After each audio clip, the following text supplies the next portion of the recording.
Hey, buddy. Hi, friend. Happy Halloween season. Halloween season. It really is October, ladies and gentlemen, and you found yourself stuck in another episode of The Nick and Dan Show. So, Dan, are we going to play the people's song? I think so. And guys, don't forget to throw your comments below. How about a little Doyle? Yeah, why not? Here we go.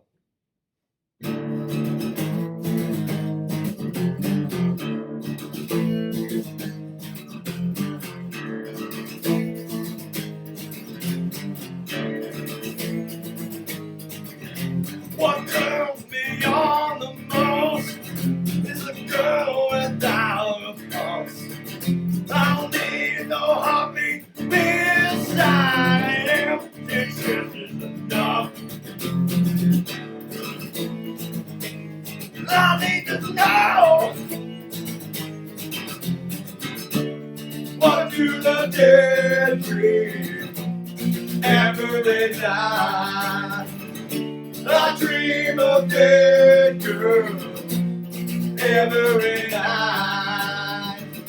Tonight I'll find one to lay beside the dreaming dead girls I'm always on my mind.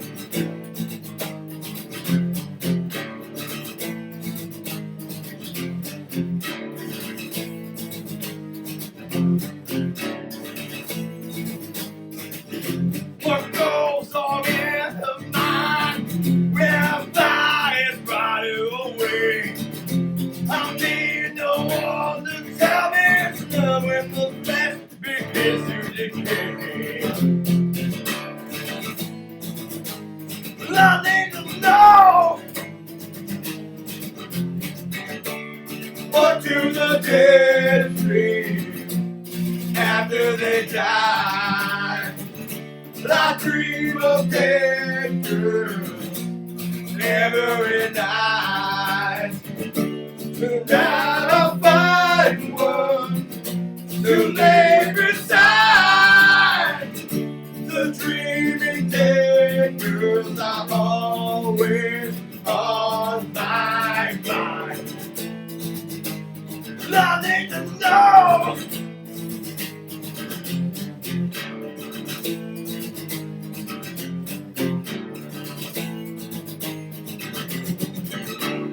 what do the dead dream after they die? I dream of dead girls every night. Tonight I'll find one to lay beside the dreaming dead girls I'm always on my mind. I need to know. I dream of dead girls. I dream of dead girls. There you go. Halloween season. That's right, baby. See you in a minute. Tutti fucking fruity. Hey rats, before we continue, just want to remind you to hit the subscribe button and turn on your notifications. That way you keep up to date with all the cool new videos coming out weekly from Exham Priory.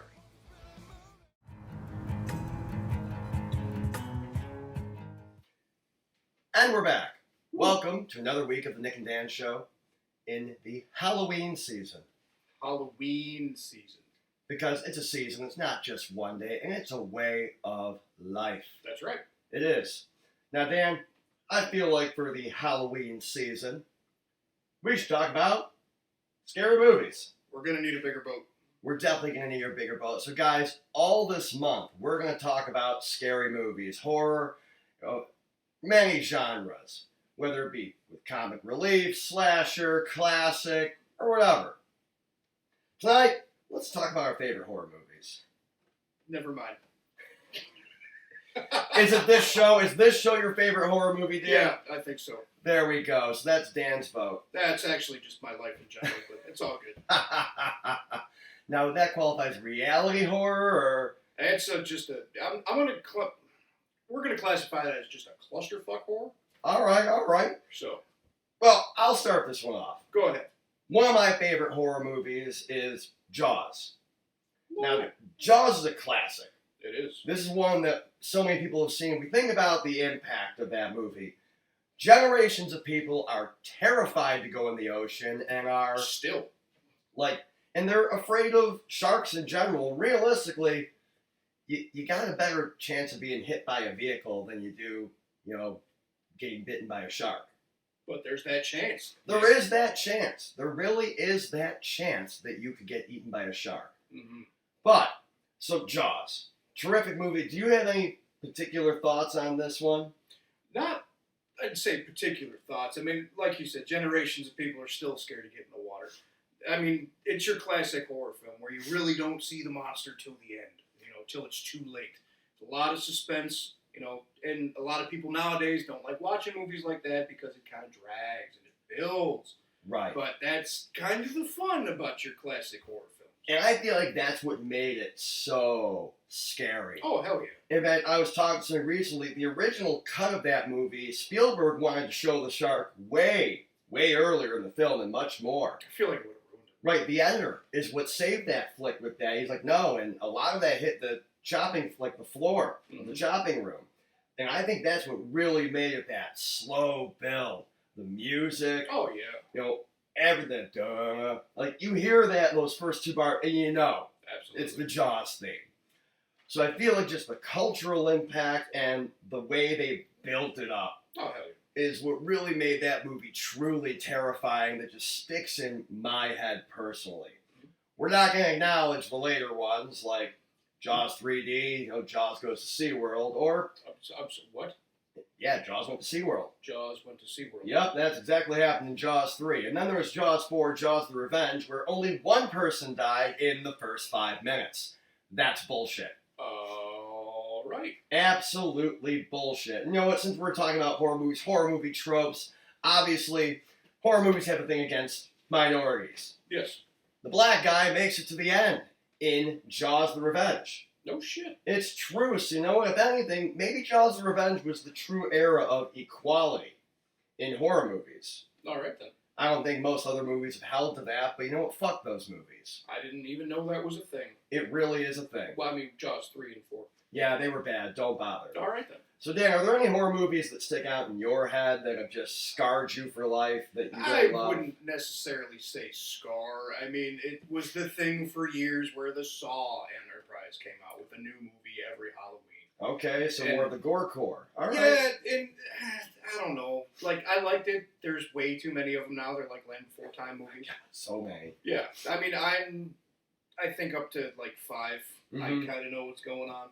Right. But again, I mean, a lot of people shit on the first one, because it was a very low budget. It didn't intend to go any further than what it was. Mm-hmm. Low budget, single room. And again, it takes a little bit of a while to build up, kind of a nod to the old horror classics. And I don't know, I liked it. I mean, it's not for everybody. There's a lot of blood. Right. But it's just, I don't know. It's one of those things that have stuck with me. Okay.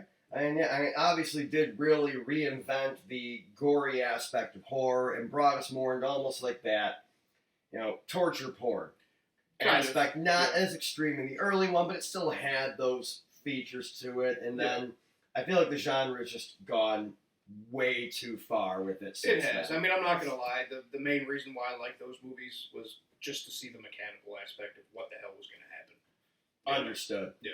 And yeah, the original, I think I've seen maybe the first 3 at this point. I stopped after that. But you're right. It was a terrifying movie just because, just made some of those scenes made your nuts jump up into your torch like, oh my God. Yeah. Okay, so that's a great movie to throw out. I'm going to go with my personal all-time favorite, Friday the 13th. Now, we're talking about the original, and I don't know if I'd say it's my guilty pleasure. It's my pleasure, all the Friday the 13th, except for Jason X, Jason Goes to Space. I wasted my money on that one in theaters. We also wasted our money on Batman vs. Superman, but just saying. That is true. We've seen a lot of terrible movies. But the original Friday the 13th, terrific slasher flick. the atmosphere. I mean, it starts off. You got the movie. The kids are coming into town. You got the old guy. The camp's got a death curse. Things just stick with you. Oh yeah. We get to see Kevin Bacon take a spear through the throat. Always a good time. That really is a good time. And plus, it's really one of the first horror flicks where it was a female that ended up being the bad guy. At the end, it was the big reveal at the end that it was Mrs. Voorhees. Now, if that's a spoiler for you, at this point, I don't really care because that movie's been out for ages. Almost 4 decades at this point. If you don't know that by now, that's on you. But if you haven't seen it, you really should check that movie out. I feel like it holds up over time. Absolutely. And again, it's another one that you really don't see the big bad until the end. And even the second one where you first get Jason. Yes. That was another great one where, again, you saw quick glimpses of him, but you really didn't get the full thing until a good way into the movie. There was always that sound effect, that which to this day still terrifies my mother if I do it from behind her back. That's terrible. But it was another one that didn't have a lot of a budget. They did what they could with it, and it ended up being just a scary movie. The night shots, very creepy, really building out the story of the little boy Jason who died in the lake, and then you come to find out that it's just his psychotic mother killing all the counselors because apparently decades before they were banging while her kid died. It happens. And it also did really give us some basis for a lot of the horror movie tropes that we know, the rules. Yeah. You don't have sex. Absolutely. You don't do drugs. No. You really shouldn't do anything inappropriate, or you're gonna die. Although there was one girl in that movie that died just because she was eating a banana, so I guess gluttony can get you killed in movies too. I'm fucked. I am too. I do love ice cream, pizza, and cookies. All of the above. So Friday the 13th. Any other ones that jump to mind for you, buddy? Well, I'm going to have to say House on Haunted Hill. Okay, now are you talking the original or are you talking the remake? Now, the original's a classic, It obviously. is. Not a lot of people are going to know it, so we're going to touch on the remake aspect of it.